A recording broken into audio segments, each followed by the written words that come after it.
Hello friends, welcome to వంట వార్పు channel. ఇవాల్టి వీడియోలో నేను గోరుచిక్కుడుకాయ వెల్లుల్లి కారం ఎలా చేసుకోవాలో చూపిస్తాను. ఈ గోరుచిక్కుడుకాయ వెల్లుల్లి కారం చాలా టేస్ట్గా బాగుంటుందండి.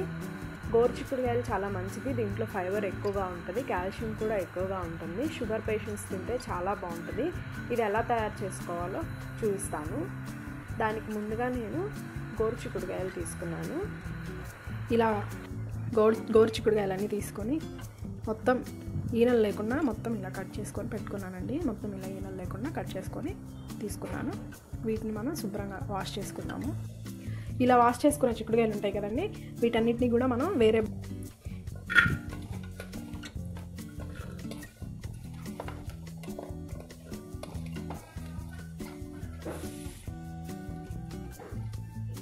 ఉడికించుకోవడానికి వేరే బౌల్లో వేసి ఒక గ్లాస్ వాటర్ పోస్తున్నాను.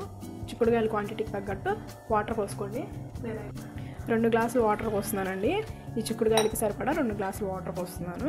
సాల్ట్ వేస్తే కొంచెం ఆ చిక్కుడుకాయలకి సాల్ట్ వేసుకున్నాక స్టవ్ మీద పెట్టి మూత పెట్టి చిక్కుడుకాయలు అలా ఉడుకుతూ ఉండగా వెల్లుల్లి కారం వేసుకున్నాను. దానికోసం నేను ఎండు కొబ్బరి తీసుకున్నానండి. దాని తర్వాత చిన్నులపాయలు తీసుకున్నాను. ఒక 15 రెబ్బల దాకా చిన్నులపాయలు కూడా తీసుకున్నాను. ఒక మిక్సీ జార్ తీసుకొని ఈ కొబ్బరి ముక్కలు అండ్ ఈ చిన్నులపాయ ముక్కలు కూడా వేసుకొని కొంచెం ఉప్పు వేస్తున్నాను. దీన్ని ఫస్ట్ గ్రైండ్ చేసుకుందాము. ఇలా పేస్ట్ చేసుకొని దీంట్లో మనం ఇప్పుడు 3 టేబుల్ స్పూన్ల కారం వేస్తున్నానండి. ఇలా కారం వేసుకొని ఒకసారి మొత్తం ఇట్లా బాగా మిక్స్ చేసుకొని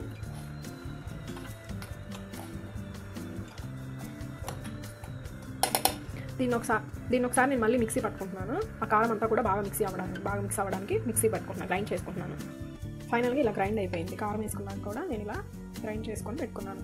ఇలా దీన్ని గ్రైండ్ చేసుకున్నాక దీన్ని పక్కన పెట్టుకొని మనం చిక్కుడుకాయలు ఉడకబెట్టుకుంటున్నాం కదా, అవి ఎలా ఉడికినాయి, ఎంతవరకు ఉడికినాయో చూసుకున్నాము. ఆల్మోస్ట్ ఇలా చిక్కుడుకాయలన్నీ కుక్ అయిపోయినాయి, చక్కగా ఒక 70% వరకు కుక్ అయిపోయినాయి. ఇట్లా పట్టుకొని చూస్తే ఇలా చిరుక్కొని మొత్తం ఇట్లా కుక్ అయిపోయింది చూసుకొని దీన్ని మనం తీసుకొని స్టవ్ మీద కడాయి పెట్టుకొని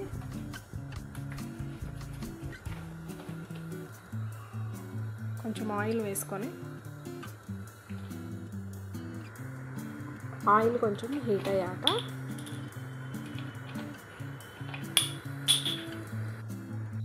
తిరగమూత గింజలు వేసుకుంటున్నాను.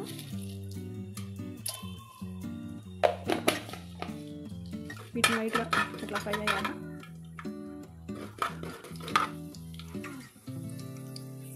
ఈ కూర కొంచెం ఆయిల్ ఎక్కువగా పట్టుకుంటుంది. ఉల్లిపాయలు వేసుకుంటున్నాను.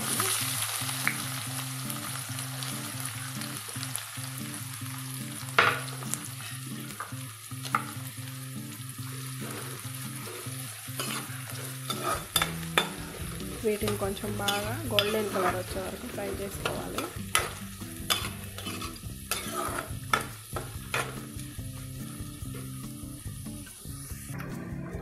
ఉల్లిపాయలన్నీ ఇలా లైట్గా ఫ్రై అయ్యాక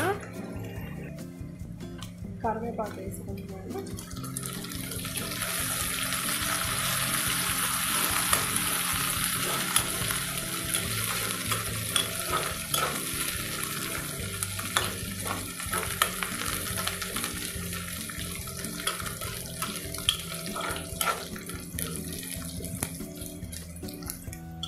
ఆల్మోస్ట్ ఇలా ఫ్రై అయిన ఉల్లిపాయల్లో మనం ముందుగా ఉడికించి పెట్టుకున్న చిక్కుడుకాయలు వేసుకుంటున్నానండి.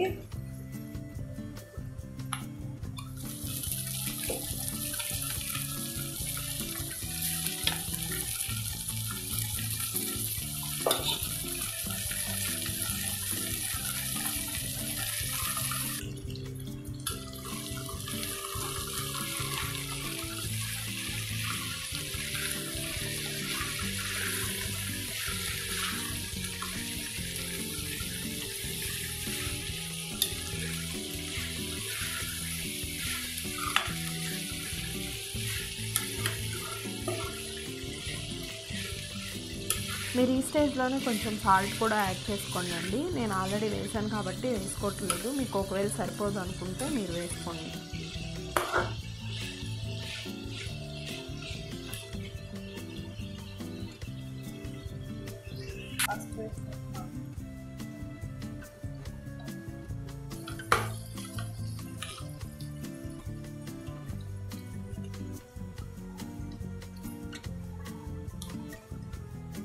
కారం వేస్తాను. ఇది మన కూరకు తగ్గట్టు వేసుకోండి. మిగిలిన కారం దాచిపెట్టుకోండి. దేనికైనా బాగా సెట్ అయ్యిద్ది, దేంట్లోకైనా బాగుంటుంది.